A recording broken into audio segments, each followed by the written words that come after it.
How did you get back up? Cycle back up, I take it? Cycle back, aye. It's quite a incline as well for there. Up the way, is it not? Yeah, You know what I mean? hang on the way back to Everton, it will be, So what I'll do as well here, mate, is I'll just give a quick intro. Wait a second. So, ready? Yes. So, 3, 2, 1. What's going on, folks, and welcome to another episode of the 10% Better podcast. My name, of course, is Andrew McGee, and I am your host today, along with a very special guest, John Gallagher. John is in the construction industry. John and I know each other, go way back to 2008 when he hired me, and then know each other through the gym as well through the past couple of years. John, thank you very much for coming on, mate. If you want to give a wee intro about who you are and what you do and what your business is. No problem. My name's John Gallagher. I'm Managing Director with Architect Scotland Limited. We're an industrial, commercial, mechanical and electrical business. And we employ circa 110 people. So we do industrial, commercial, and we do hospitals, schools, colleges, care homes, etc. And it's mechanical and electrical work, so heating, vent, air conditioning, plumbing, electrical, all that type of stuff. Brilliant. And how many years prior to that, obviously, were you in the industry before, John? So I started in 1987 as an apprentice on a YPS scheme under Mrs. Thatcher. And at the time I was a millionaire. I was on $26.50 a week. And for me, it was a start. I had never been richer when I was on my $26.50 a week to claim travelling expenses. But you know something, at the time it was an absolute pittance. But how I looked at that was it was a start. I started as an apprentice heating engineer with a company called Drake and Skull. I actually had 7 interviews with that company. We were based in Castle Street in Edinburgh. And the final interview, it was on Fair Monday in 1987, and I had to take my mum and dad to the interview. So it was a really bizarre circumstance. A chap called George Gray started me. But you know, right there and then, I decided that I was going to make the absolute best of that YPS scheme, and it was a year that lasted. That's the first year that's how you paid, and I just from then knew that I was just going to make the absolute best of it and work hard. That's been my ethic to day one. Brilliant. And then, of course, from there, you would have been fully qualified doing that. Was there a certain amount of years, or was there X amount of time that you spent working on the sites before you then moved towards managerial positions and such? Yeah, well, as I say, I was an apprentice for 4 years, and so I was travelling to Telford College in Edinburgh, and at the time I stayed in Blackburn and West Lothian, so it was indeed a 4-year apprenticeship. The first 2 years as a heating engineer was basically pipe fitting at Telford College, and then the last 2 years was electric welding and gas welding. By the time I got near the end of my apprenticeship, I had realised that I wanted to move into management. And I was still with the same company, Drake and Skull, and my time was maybe out in here, so I was 21 by then. And the chap who's deceased now, passed away sadly, God rest him, a guy called George Gray, who started me with the 7 interviews. I went back to him and I had asked him if he would assist me in going and doing an HNC. And that was the route to getting off the tools and into management in our industry. So George very kindly, the company again, Drake and Skull, assisted me with that. And what he did is he said the start of the course was at night time. And what he said to me was, if you make the effort and go to college 2 nights a week in Edinburgh from 6 p.m. to 9 p.m., you make the effort in the first year, and the next 2 years it's actually no NC and HNC are in. He said that he would then give me the day off, he would give me day of the weeks in year 2 and year 3. At the time I was working in a job in Clydebank, so I had to leave site at 4:30 and try to get to Edinburgh for 6 o'clock, and then basically then go and sit and do years of college on Tuesday and Thursday. So Brilliant. It was hard work and it was a lot of effort, but you know, it's been worth it to continue on the story today. And what age would you have been at that point, John, when you'd finished your apprenticeship? I was 21. I started when I was 17. the honest truth, and I've just been doing a bit of reflecting, reading up, because the news that we were going to be having this chat.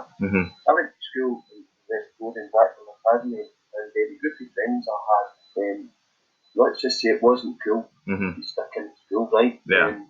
One of my colleagues at school, he would make ninja stars out of Meccano, and once he stick them in front of the school board, blackboard, and throw them to a distance. Jesus. It was mayhem. So it was fine for Andy to stick in school where I was from.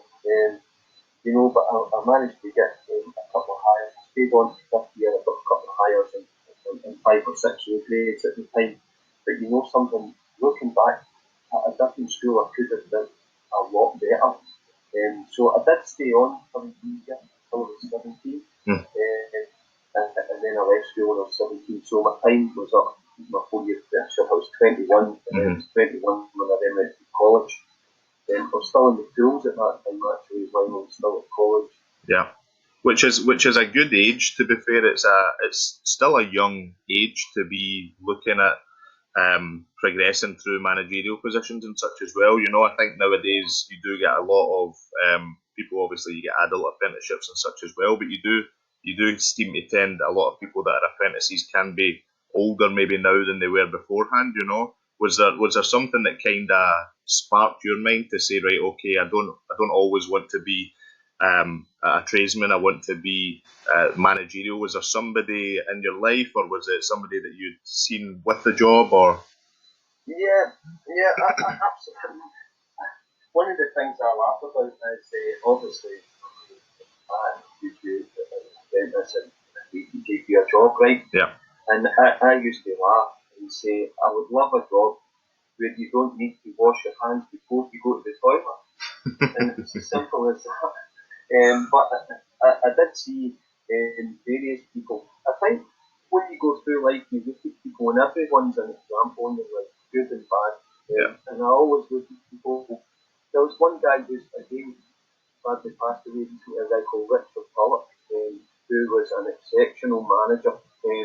I can remember seeing him, but I can also remember seeing some of the more elderly tradesmen, and it seemed to be a thing, engineer type of job. It's a difficult trade. There's a lot of heavy pipe work and stuff. And a lot of the guys that retire proceed to retire and then pass away very quickly.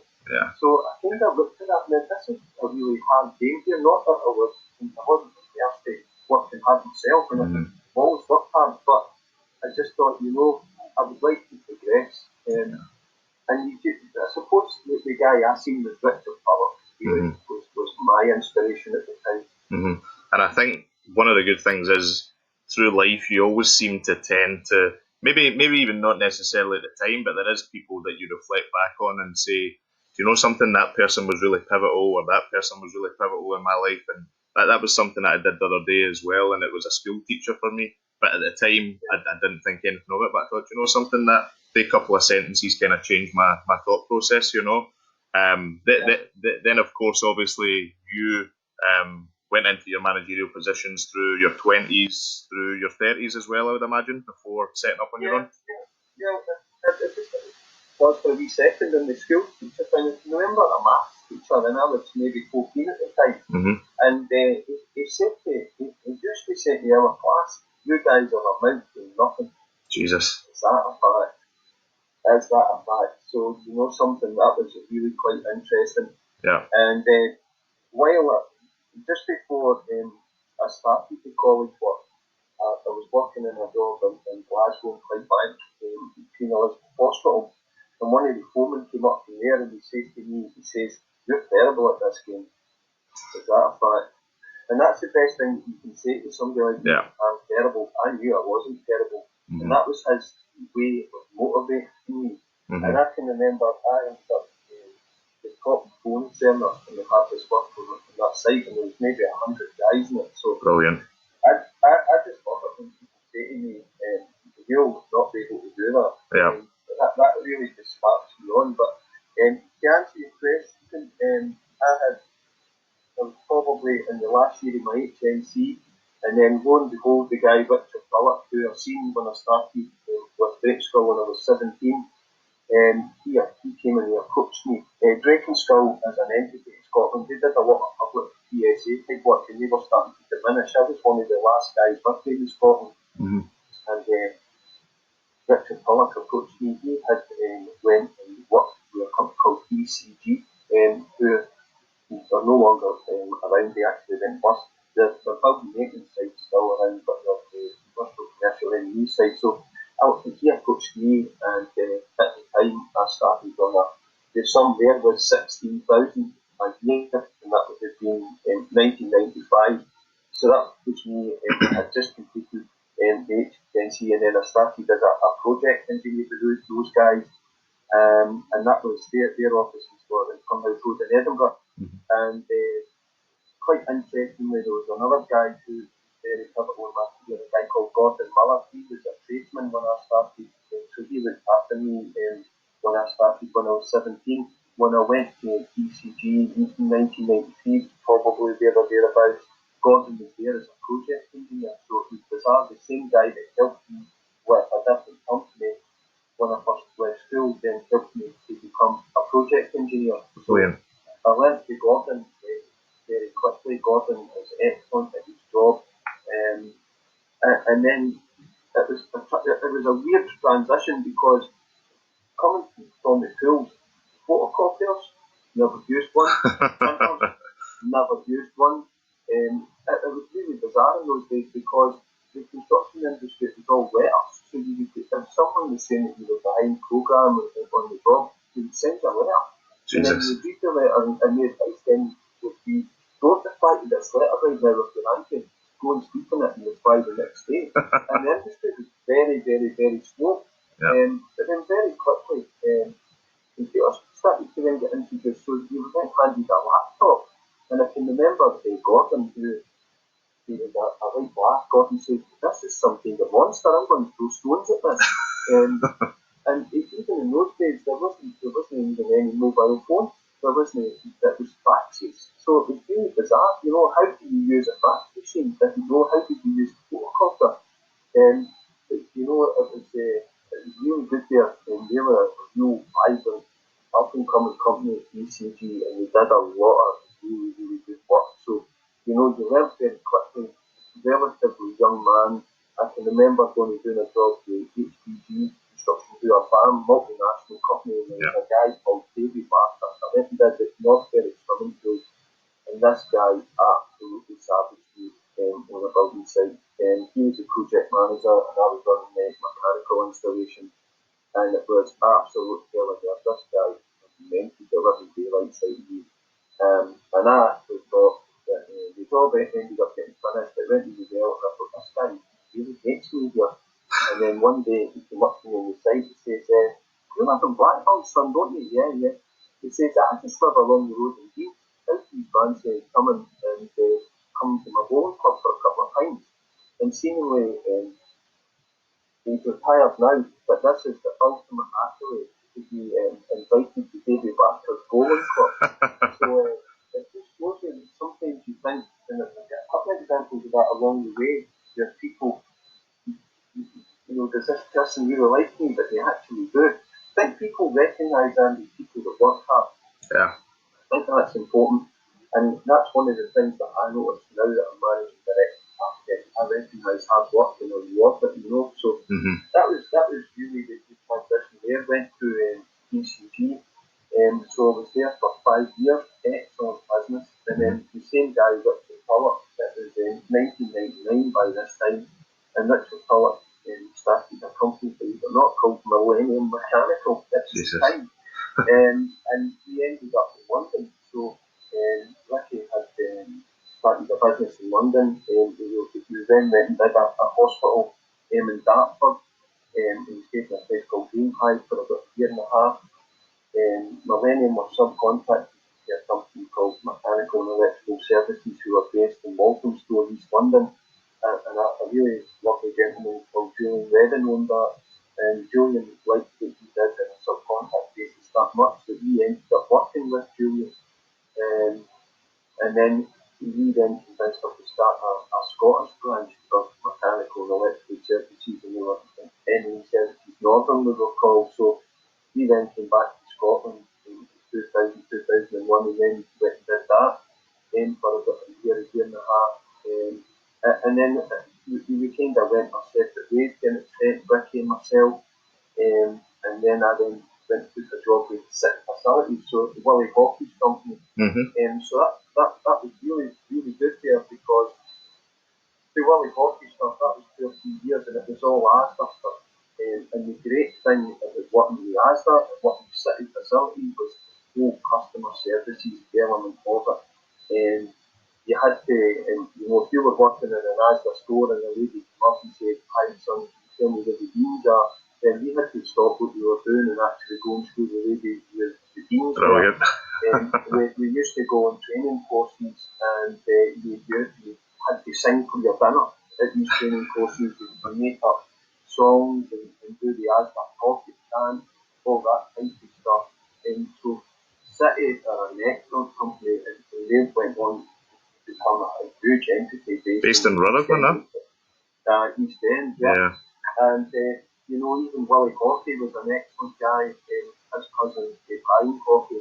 Again, unique people. Brian Coffey and I got on absolutely fantastic. So from a customer service point of view, excellent business, and you've learned so much there. They were really focused on that hard work, and they've had the City have had that Asda contract for a long time, 20 years, and they're still doing it. And they cut the grass and everything, and Asda absolutely loved them. When I was there, I actually nominated for an Asda Brick Award, so you had to go to a ceremony in Leeds and stuff, and it was, the Black Tie event and stuff. So it was excellent, the days were excellent, and when you go through the career, you learn a lot from these people, And I think that's a testament to City as well for having that contract for 20 years with Asda. Obviously a multinational company that are owned by Walmart to not even kind of consider anybody else for the 20 years is quite a big feat on its own. Yeah, I mean, when Asda say jump at City, how high? Yeah. I would get a call from Sir William Hockey on a Friday at 12 o'clock and say, "John, I need you to go look at our store cooling or an overflow heater issue in Manchester or Falmouth even, Devon, Cornwall," and we just jumped and go.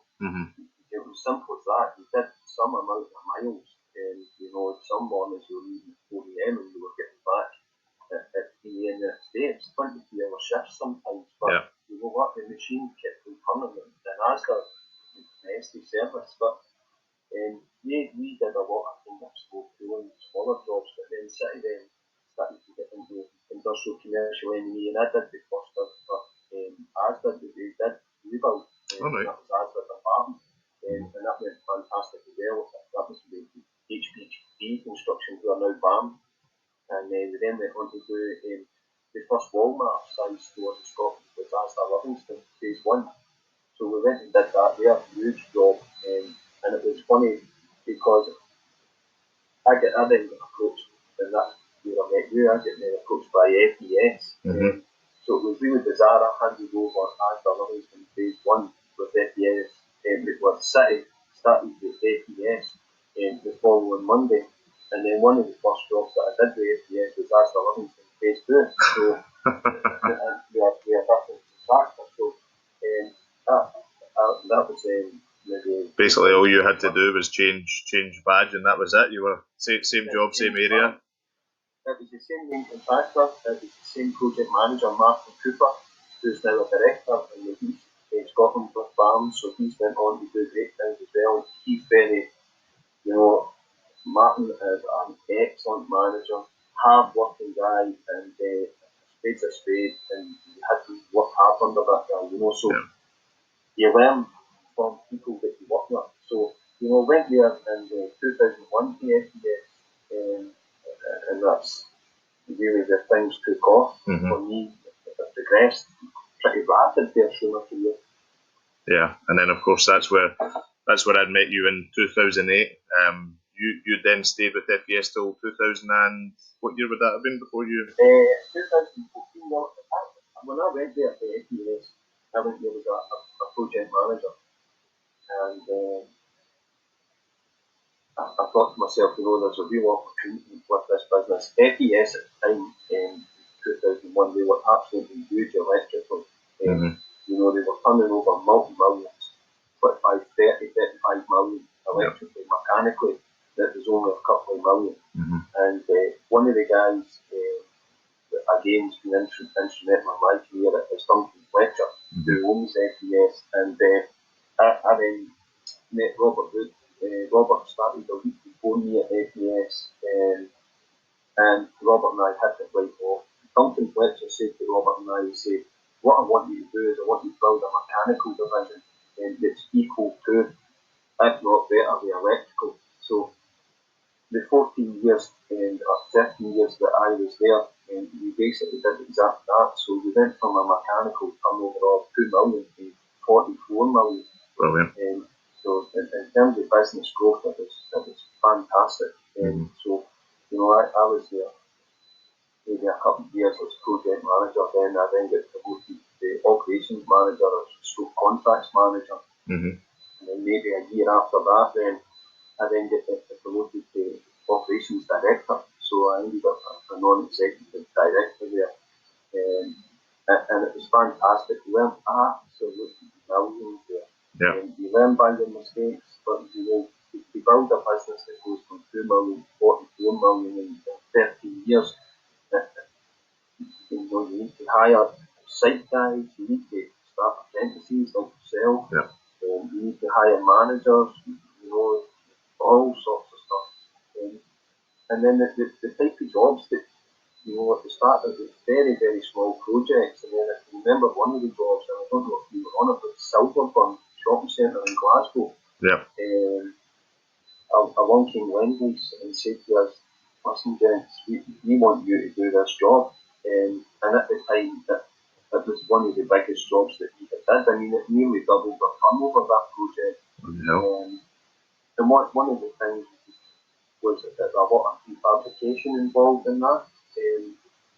Just prior, we had then, Robert and I went to London, there's a lot of stuff, maybe 2005, 2006, just regards to prefabrication in the M&E industry. So Robert and I went to a seminar in London, and there was a guy called Kerry Wyatt from Subsea CIDSE, Chartered Institute of Building Service Engineers.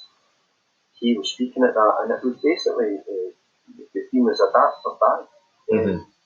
If you don't go and commence prefabrication, what will happen is Chinese contractors will basically, you'll send them a drawing, they'll fabricate it, ship, and they'll deliver prefabricated plant rooms, riser modules, and linear corridor modules, etc. for schools. So we came back and we started a prefabrication shop just prior to the Silverburn job, Robert and I.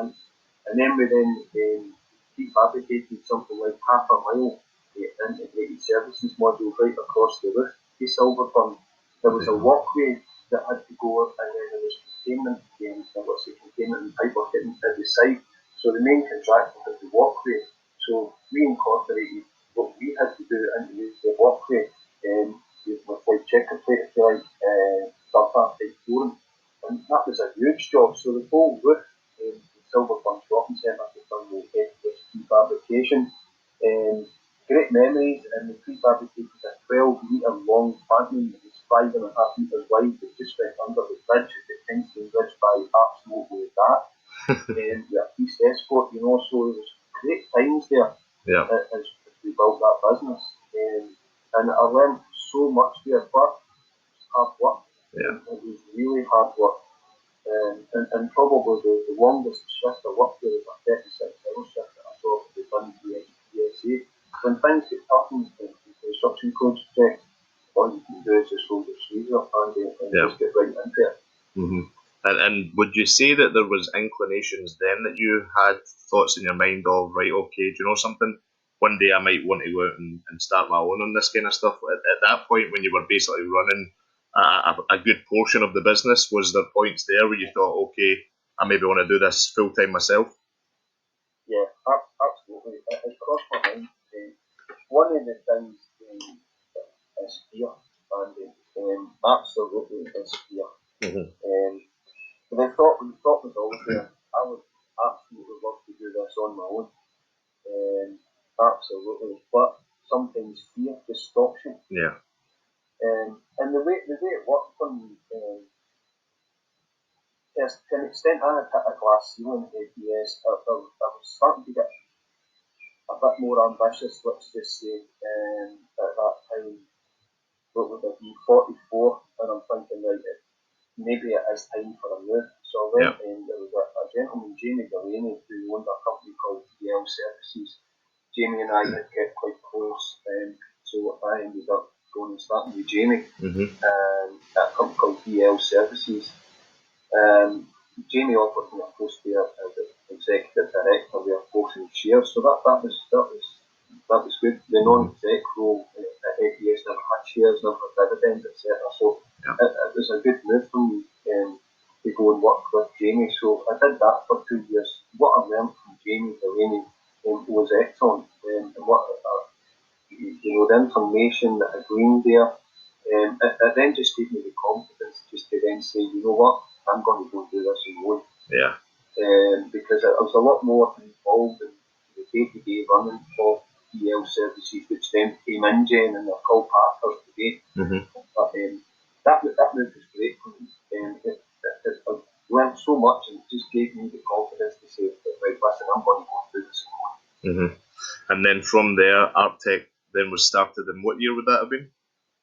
And that would have been 4 years ago. 4 years ago, so that would be 2016? May 2016, yeah. So, one of the things with Arctech, my son Nathan, he's 17, so at the time Nathan and I did a business plan together. Nathan always loved business plans. Even when he was 11 and 12, he made a business plan and how we could move to the USA.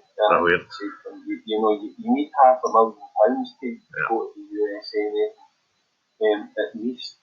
So Nathan developed a plan, a business plan, by selling our TVs, selling our cars, selling absolutely everything.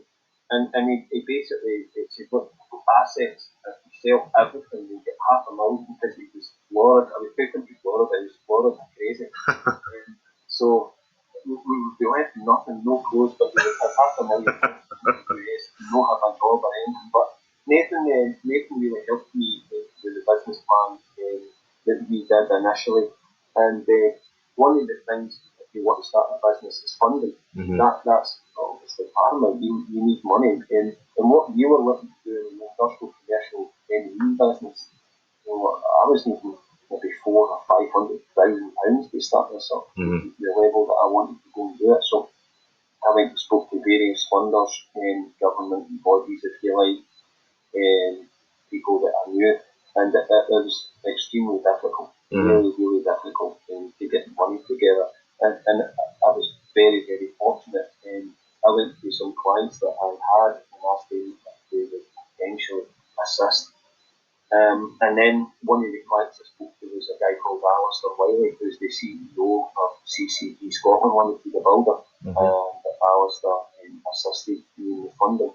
So Alistair and I are partners here. We're 4 directors at Arctech Scotland.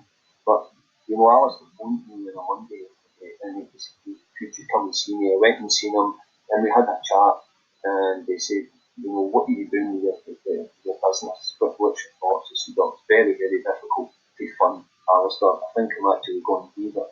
And then Alistair said, well, why don't I invest?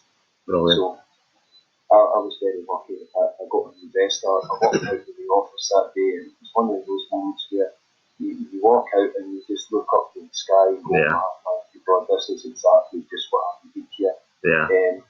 Alistair said to me, can you go away and develop a business plan? So that was the Monday. I had already a business plan sitting there. I just had to amend it. Nathan and I worked on that, and I gave Alistair, because I was working projects with CCG at the time. Gave Alistair the business plan on Thursday, and then Saturday morning we met in his offices in Cambuslang, and we shook. So within a week, we had decided that we were going to go and do it. And I think sometimes in business, those kind of points where you just get a break are very, very pivotal as well. Obviously it is in the way where you do essentially put yourself in the position to have those contacts and be around those type of people, but to get that break is what a lot of business owners just really need every so often. Yeah, absolutely. But that break was based on, at the time, 16 years. I had known Alistair 16 years. First came across Alistair when I worked at FES round about 2001. And we did a driver land rover garage, a garage and stuff.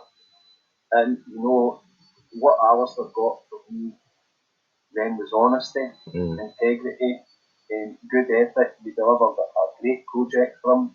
Alistair was friends with Duncan Fletcher. Duncan Fletcher said when we picked the jobs up, he said, I know this guy personally, look after him. And that's exactly what we did.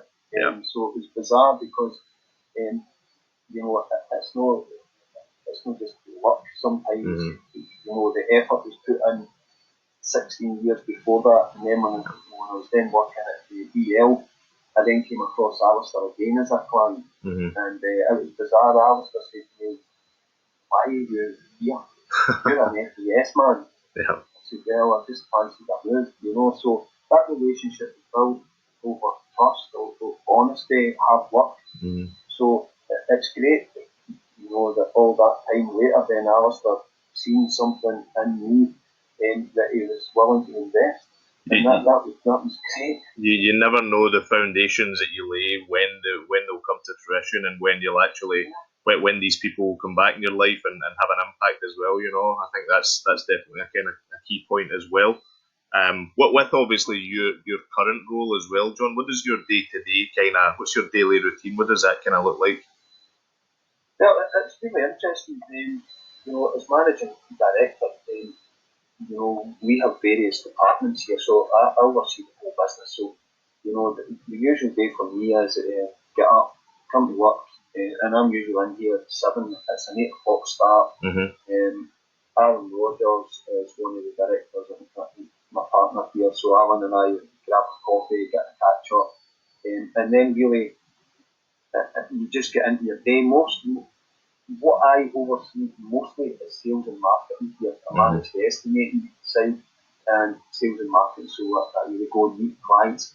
I've never been a salesman, but here I am involved in sales and marketing, so I basically go and follow up leads, find out what jobs are happening, and then pass it to the estimating team here, John Palin and Shane and Stephen, and the jobs get priced, and we look at the market conditions, etc., and then we're then chasing jobs up, so really that's it. But I suppose the interesting thing is managing director, there's surveying here, and there's renewables division that we've set up that does $1.5 million, and solar renewables, and there's operations. So as NP, things change all the time. And one of the real fundamental changes is leading up to 7 weeks ago, how things changed with the whole COVID-19 thing. Because that really just engulfed us, Alan Rogers and I, as directors operating here at Arctic, and the procedures and the processes that we have to go and put in place very, very quickly. It changed. So, it's ever changing, and that's really what I like about construction, in particular industrial, commercial, mechanical, and electrical. It changes all the time. You could get a client come on, somebody could come on and say, listen, I need you to look at a job, or if there's an issue. It changes all the time. It's really, really interesting. And sometimes it's hard. Sometimes it's that hard that you could break down and cry. And there's other times you're driving your car and fist pump and stuff, Oh, yeah. I love the emotional roller coaster of it all. I absolutely love it. And with even that as well, obviously there is that kind of leads on to another portion that when it comes to running a business, it can be a very lonely journey as well. But of course, everybody does have friends and family and things like that around them as well. Would you say that there's how would you describe the impact that running a business has on, for instance, maybe friends or direct family or anybody kind of that's close to you? I think think there are times where you worry. I think there's times where you worry. I mean, we've just turned over circa 15 million in that last financial year. So the worries that you have is we've got 110 employees here. So nigh on everybody, we spoke to them, Alan and I, one-to-one, and said, you come here, we'll look after you. And that's absolutely paramount. And that's why we see Artec as a family. We know everybody, we're interested in everybody, know anybody's just a number.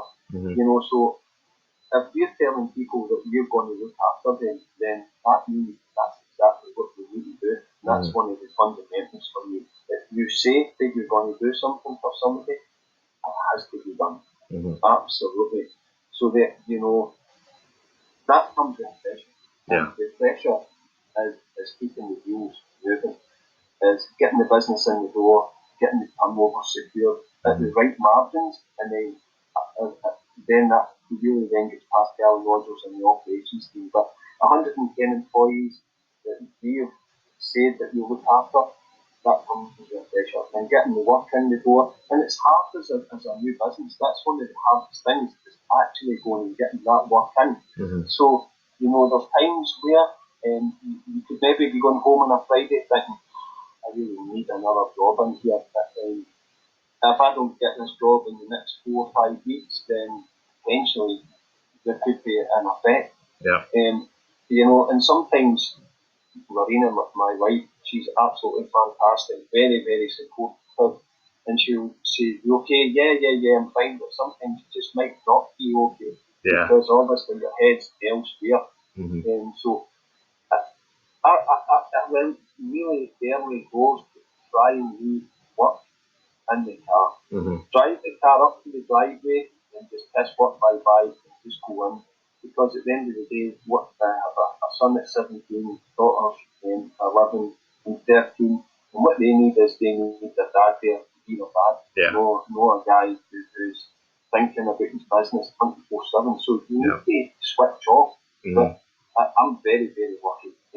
My wife and my son, my daughters are very, very supportive of the business, and very, very supportive of me. It is indeed an emotional roller coaster, as you're well aware, especially right now in the times that we're in. I suppose if you think too hard right now,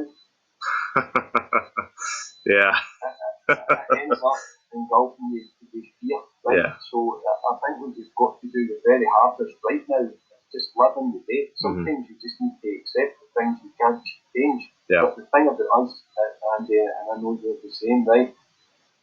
This is great, because we'll just come out of this even stronger. We'll accept the things that we can't change, and then you'll be sitting the same as I am. I'm sitting saying, right, that's lost revenue for that month and that month. I'm already thinking how I'm going to get that back and how we're going to go and do even better on the back of the whole COVID-19 and lockdown thing. Oh yeah, I think one of the things as business owners, I think, is that one of the worst things you can do is exactly what you said, is almost overthink things and think too much into things, because you really can dig a full hole in your own mind. You know, I mean, dealing with what's at the present, dealing with what you can currently control is, I'm always a man of logic, and I've said it from the beginning. It's the most logical thing you can do. You can, of course, plan ahead for the future. You can put things in place and such, but from a worrying standpoint, I think that the more you worry, there is going to be no benefit. You know, when I come into the house at night, I'm probably, I would say, I'm on the stage where I don't really overly discuss the worries and the pressures and stuff that go on in my head, maybe on a day-to-day basis of running business with my other half. She always says, "Oh, you should just speak to me about it and this and that," which is easier said than done, as you know. And a lot of the time, my own way of dealing with it is actioning things, you know. So for instance, if you go home on a Friday and you say, do you know something, if we don't get this new job in within the next 3-4 weeks, there's going to be some repercussions, right? Okay, well, what do I do then? Well, I take action. You know, I go out, I speak to different clients, I look at how we can get the job pushed on a bit, I look at how we can secure it a bit more. So I'm always a big believer of action beats anxiety. I think there's no worse thing you can do than let something fester in your head without either a plan of how you're then going to attack it, or ultimately what you're doing currently to work towards it. And that really does go to where we are kind of May now 2020, is that people who are the full country's in lockdown, bar of course key workers and such. So people that are business owners that are in this position, the only thing you can do is really action what you can do just now and plan out and have ready what you're going to action on the back end of it.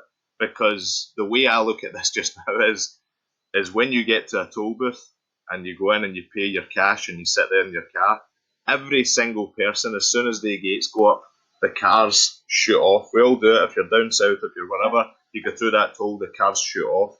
When things are back to relative normality, it will be a case of saying, right, okay, how are you going to bounce back from this? How are you going to grow from this? And how are you ultimately going to maybe put in certain things in place that if something like this happens again, that your business is able to handle it, And I think that all businesses that get through the other side of this will be a lot stronger from the perspective that they've been battle tested. Not everybody went through 2008. Not everybody went through the early 90s, where there was a crash as well. So this realistically is going to make business owners a lot stronger as well, I think, as individuals, No, absolutely. I think Brexit was bad enough. Yeah. We just started that and Alan Rogers and I go in the kitchen, you get TV in there, Sky News. Mm-hmm. And as soon as the Brexit vote was announced, we looked at each other and went, oh my God, this is going to be real bad. And it has had a detrimental effect on the industry. Yeah. We're in construction gets hit first, but we are still here. Mm-hmm. And your analogy in COVID thing, I like the holiday in Florida with kids and stuff. Yeah. But what you need to do is you need to have money through the toll booth. Yeah. Right? So you need to have change. You need to be prepared.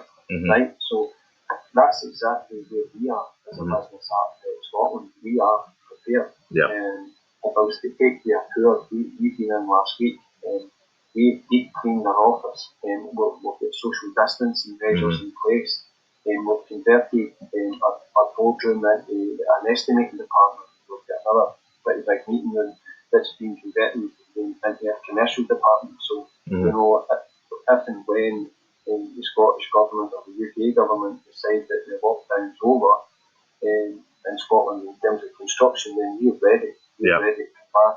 We've did all the risk assessments, all the method statements, and we've got our site operating procedures. We've been out to the market. We've got all the stuff that we need, all the wipes, all the hand gels. We're ready. We're prepared.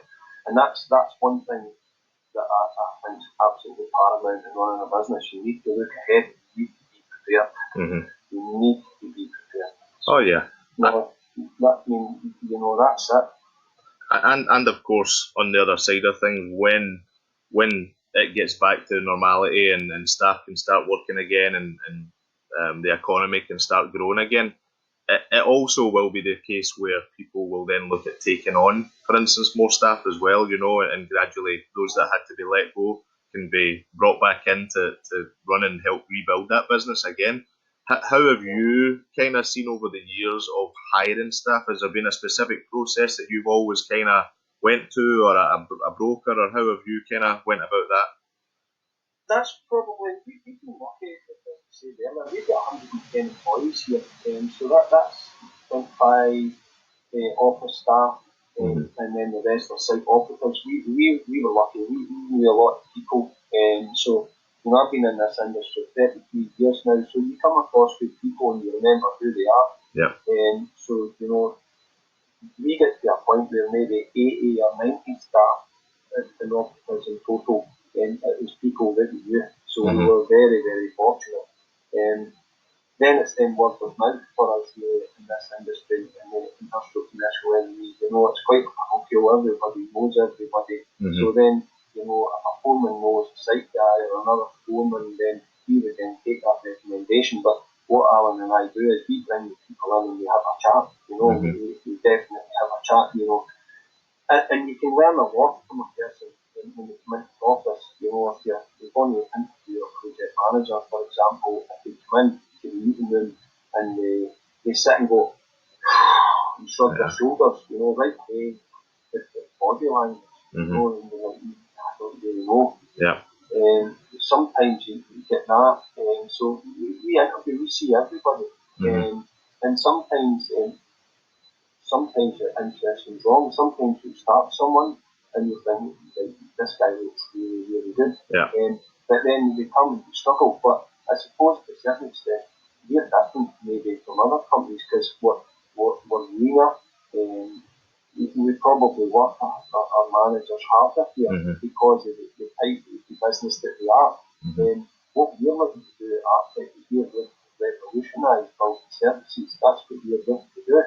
And sometimes you feel that this industry is just a wee bit stuck back in the dark ages to a certain extent. You know, I mentioned Florida, Orlando. You go there, you go to a restaurant, treated well, really well. Yeah. And that's really the analogy for us. Is if you come and you eat in the Arctic restaurant, we want to give you that good a meal and that good a drink, but this is where you want to come. If you go to a restaurant, for example, and you sit there and the waitress just walks by you and maybe speaks to a regular and you're sitting with your wife or partner waiting over a drink and it takes a while, then you start to get disappointed. Yeah. If your food comes and your food takes a long time and it's not the right temperature, or, even it takes a while to take your order, you're not going to go back. So what we're trying to do is we're trying to create a building services restaurant where that's good, and it's that good that people want to come and wine and dine here. Yeah. And that's what makes it different. And it's the same with the business that you're in.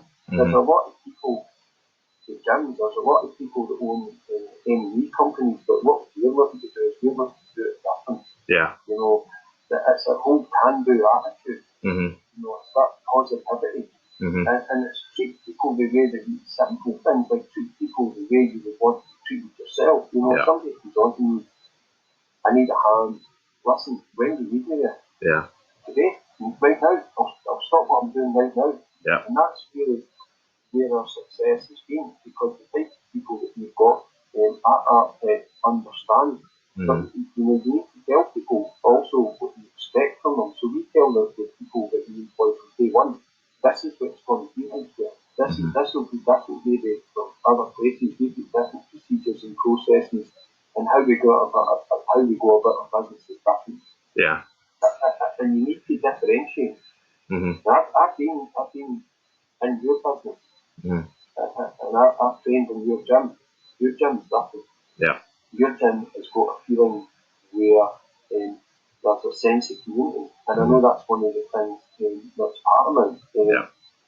But you feel valued, you know, and the help that you my personal development in terms of my health and fitness has been phenomenal. Whereas you go to other places and people really don't care whether you're there or not. Yeah. And that stuff is personal. That's what makes the difference. Personal. And I think especially in the construction industry, there is, like you say, there's a lack of that with businesses, that it is very personal. You know, if you guys are trying to make it personal to each client and make it that bit different, then it will go a long way as well, you know. Is there been any way that you've maybe struggled with trusting, for instance, people that you take on, managers or anything like that, when they're brand new, or do you just really give them the basis of saying, right, okay, do you know what, you're fit for the job, we've took you on, here's what we want you guys to do, we'll give you a bit of free rein with this, and then assess it as we go? Is that kind of how you would operate? Well, to a certain extent, managers with us do have free rein, they do have autonomy, but we get a structure. What we learn at FES is you need a pyramid. So you basically had myself as a director at FES, then I had operations managers in the early days, and then project managers. So you had a pyramid. So we have the same here. We have Alan Rogers as contracts director, Martin Stewart as ops managers, then project managers. So there's reporting, there's procedures, there's weekly reports, there's tie-ins in regards to operatives and labour projections. So we've got a system, we've got a process here. So you find out very, very quickly if someone's unable to manage the projects or the time because of the procedures and the processes that we have in place. They're not too onerous. You know, we're not a business that all you do is sit and do paperwork, but there's enough there that enables us to gauge whether that person's able to cope or not. We find out very, very quickly, if we don't know that person, we find out very quickly if they're good or not because of the procedures and processes. So, you know, we monitor and review everyone here. So you kind of need to have that because sometimes it can be too late. If you just let someone go and run an M&E project, multi-million pound M&E project, if you do not have the right procedures and processes in place, it can go bad. If it goes bad, then it's going to cost money to fix. So I think that's important. You just need to keep an eye on your baby. Yeah. And from the kind of stance of business partners then, for instance, if there was someone who was looking at starting a business, would you say that it's paramount that they have a business partner or doing it on their own? I mean, the pros and cons of it. I had a business partner previously who just wasn't really ready to take on a business and wasn't really, I think a lot of the time you have to be built in a certain way to go out on your own and take a business and take the risks, and that person wasn't, and obviously because of that we parted ways and it was a lot better for the business. Has there been obviously kind of good points and bad points that you've seen, or what's your experience has been with that? It's been really good. I mean, back to the story, I suppose, the timeline of Arctech Scotland presented the business plan, and then I then had an idea of the guy that I wanted to bring here to help to build this business, Alan Rogers. So Alan's came in as a partner here. I knew Alan from my days at FBS. I knew how good the guy was. I trust him implicitly. So, you know, that was important for me to select the right person, and it's someone I knew. I knew they could come here, and I knew they could withstand the pressure that comes with running a business, and I knew he could deliver. My goodness, he's done that. So, you know, Alan and I run this, and then ultimately Alistair Wiley and Bernie Rooney are also on the board here as partners. Again, the guys have been excellent. So we've been lucky. You know, you hear some stories and people have a tough time. I think you need to select the right people, and you need to go into it with open eyes. That's just how it's been for us, you know. But then I know other people who own and run their own businesses themselves, and they do fabulous. It just depends. For us here, this was the method that we used, and it's worked fantastic. But I mean, depends on the type of business. Yeah, I think it definitely depends on the type of business and depends on what people are kind of looking to do with that business as well, you know. I think that probably falls into the same kind of area as funding for businesses as well.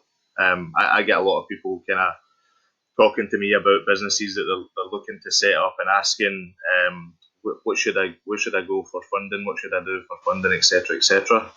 My big thing has always been that if you can operate and run the business as lean as possible and gradually learn how to run the business and build that business up with no debt, then brilliant.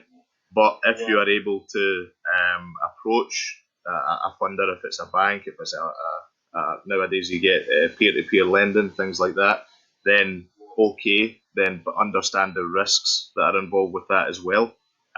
What would you say is your kind of thought process on that in terms of people who are maybe starting businesses towards funding it? The experience I had wasn't the best. The government routes to finance, we looked at it when I looked at setting this up on my own. It never worked very well for me. Because ultimately, industrial commercial ME wasn't, if you like, sexy enough for the funders at the time. So we actually declined the funding. So the experience that I had was the best.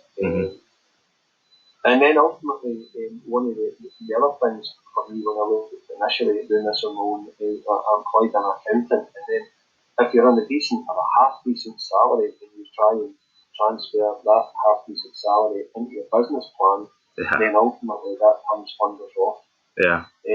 Because initially, what I was advised by the accountant that helped me was you're going to have to half your salary, and that wasn't really palatable to Mrs. Gallagher. So, you know, if you're in I think, see if you're young and you're maybe staying with your mum and dad and stuff, that would be the time. Yeah.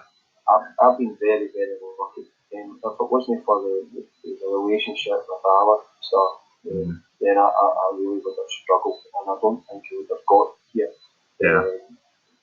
My advice would be similar to what you've done: is start early. Start early, because by the time if you're married, you've got kids, you've got a house, cars, college to pay for. Then if you're in a salary paid position and then you're then going to say, well, I'm going to start my own business, it's very difficult. Oh yeah. Because you're trying to replicate that income, aren't you? And I think that's the other thing as well, is that when you are young, you've got far less outgoings and far less responsibilities. When you've been working for 10 plus years in a company, to replicate your salary, you're trying to basically start your business where that business is that's been running for 20 plus years, that's able to afford that kind of salary, you know. People think, I think especially, people think that all business owners are multi-millionaires straight away and they've got cash to throw about and this and that. What people don't realise is that I always say that you're valued and you're paid on your responsibility and your risks. So, for instance, if you are someone who is responsible for a huge amount of different things and there's a big risk factor, then that's how you will be compensated. If someone has less risk and less responsibility, then that's the level that they'll be compensated at. Because when you're growing a business and you're gradually getting bigger and bigger and bigger, there's far more responsibility on your shoulders. There's far more risk. I mean, when we get back to talking about funding, if you go for a business loan, as it currently stands, you go for a business loan, they don't necessarily, 9 times out of 10, you're having to be a guarantor for that business loan. So if the business can't pay that loan back, guess what? The lender comes and starts to go, all right, okay, well, what assets do you have? Like, what's your house worth? What's your car's worth? So that realistically puts up far more responsibility for the individual as a business owner. And it is interesting when you say that for funding options, the construction business wasn't sexy enough. It's funny that a construction business would be classed as a traditional style business where there's data to see how it's ran, there's data to see what the revenue, gross profits, net profits are, and yet funders who look at these Silicon Valley big tech things that may or may not work will throw millions and billions into funding these things on the chance that they may potentially succeed. Whereas when they look at a company that's got data like yourself and go, do you know what? No, that's not really our bag. You know, I know. It's a very strange thing, you know. But I think people think that getting funding and getting a business started with cash is an easy thing, which obviously it's definitely no, and nor my opinion from what I've seen over the years either. In terms of kind of scaling, obviously your business, when did you think it was the right time for you to gradually grow? Was it when you took on more jobs that you were able to hire more people? Did you just start off with a core group and work it from there? We started with a 5-year business plan. So ultimately, the business plan that we started with was 4.5 million, then 6 million, then 9 million, then 13, then 20. That was our 5-year business plan. We absolutely smashed year 1, 2, 3, and 4. But moving into year 5, what we've decided to do is we've decided just to hold on a wee second and kind of just cap the turnover to a certain extent. only because Brexit and how it affected the market. So ultimately, the good news is in year one, we made a loss. We had to pay back the investment made. We made a slight loss in year one, but in year 2, 3, and 4, we have indeed made a profit. So that's really, really good for us. But I suppose it's just a case you just need to adjust. It's okay to say, right, let's just go for 20 million turnover. That's just moving into financial year 5, right? And what we decided to do was just cap the turnover this year at the same as last year. And that's been a great move because ultimately what the ethos that we've had is get the people in that are able to deliver the turnover, then go and get the work. We never seen this coming.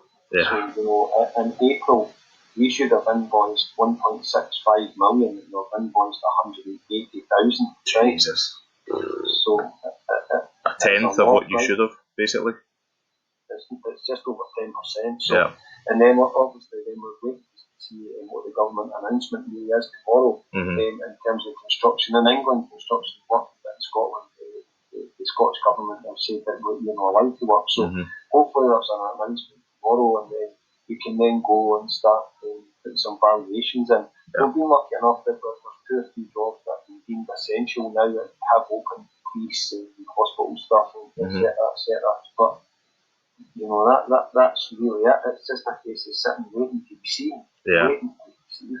And am I right in saying that England hasn't really stopped construction? No, construction business as usual. England has been operating, whereas in Scotland it's been slightly different. There has been a bit of debate about it, to be honest, but in Scotland construction is closed unless it's deemed essential. Brilliant. So we'll see. It's interesting times. That's for sure. I don't think we'll see anything like it again in our lifetime. No, I hope not. And it's been a challenge, and I know it will have been challenging for you as well. It was there the last day. You're right. You're right. And just as a kind of last wee point then, John, I always try and just pick people's brains just a wee bit, just in the end. What would you say is anywhere between the top 3 to 5 bits of advice that you've either been given or have learned through the course of business that you would pass on to somebody that's looking to start a business? I think be honest.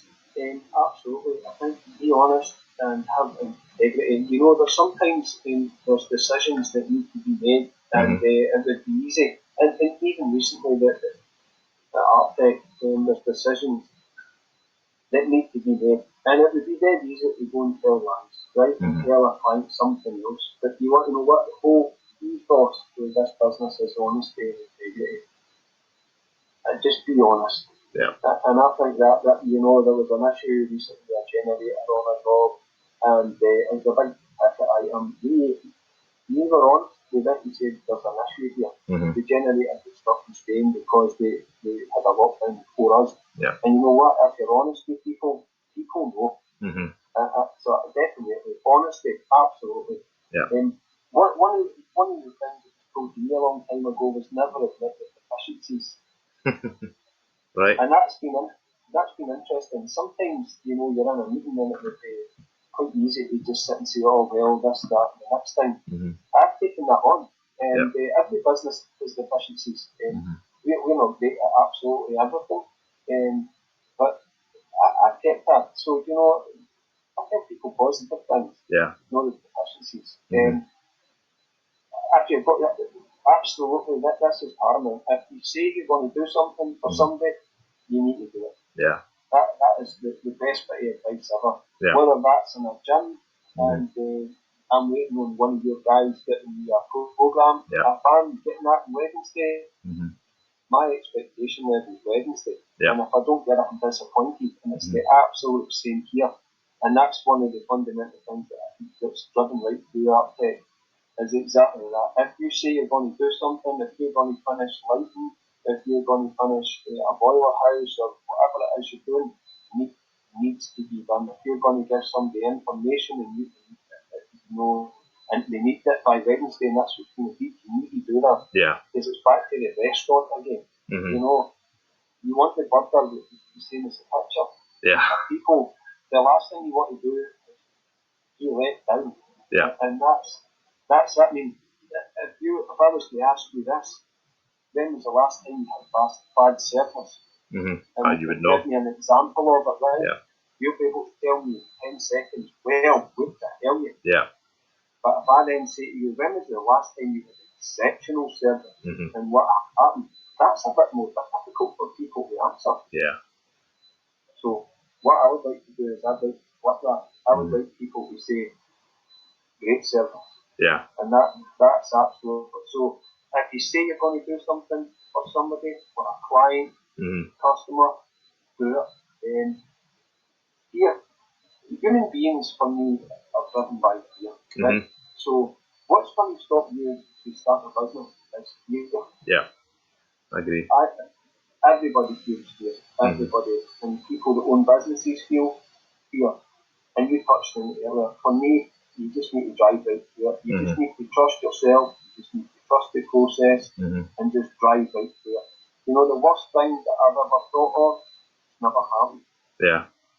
It's never happened. And you know, and finally, just treat people the way you want to be treated yourself. If you go in to a shop for you getting experience with your interaction, then you want to come away to that feeling that was great. You know, so we're customers too, although we run our own businesses, we're customers too. So treat people the way you want to be treated yourself and you will go far wrong. Yeah. And I think the great thing about those bits of advice as well is that's something that everybody can do. You know, each one of those points are things that every single person, doesn't matter who the hell you are, those are things that you can do and can apply when you're starting your business, or obviously just in life in general, but especially when you're starting your business, you know. So and I think what you need to do is that information, whatever your ethos is, you need to cascade that. Because it's okay me coming and saying, I'm needing my program changed or I'm needing a diet at SGF, right? And if I come to you, then you deliver it, but your people need to deliver that as well. Yeah. Because if you let somebody down, they'll remember it for a long, long time. Oh, yeah. Yeah. I think especially as a business owner, there is the responsibility to not only portray that ethos yourself, but also kind of funnel it down every single other person that's involved in your business, because as much as they are working in your business, they are your business as well, you know. Which is a definite key. John, if anybody's looking to find ArtTech and information about ArtTech, where would they go? Do you have a website or anything like? Yeah, absolutely. Just www.arttechscotland.co.uk, and you just find us there. You get a website there. So industrial, commercial, ME, mechanical and electrical engineering we do. So you'll find us there, and contact details are there. I'm just Jai Gallagher at arttechscotland.co.uk. You just email me anybody's got any questions. If I can help anyone, that's absolutely great for me. I'm happy to help anyone. Brilliant. Fantastic. John, thank you very much for coming on the day, mate. I very much so appreciate you handing your time over at this point, and I definitely think that there's a lot of good nuggets and good value that people can take to this as well. So thank you very much for coming through. Thank you. A pleasure. No problem. And guys, listen, if you did find this podcast of value, please do subscribe and share this through your Spotify, through your iTunes. As always, the title of it is 10% Better, and the key is to make you guys 10% better every single time you listen. So, subscribe, and we'll see you all in the next one. And that'll be me on that one, John. Thanks for that, mate. 2 wee seconds just to stop recording this now, mate. Give me a wee minute. And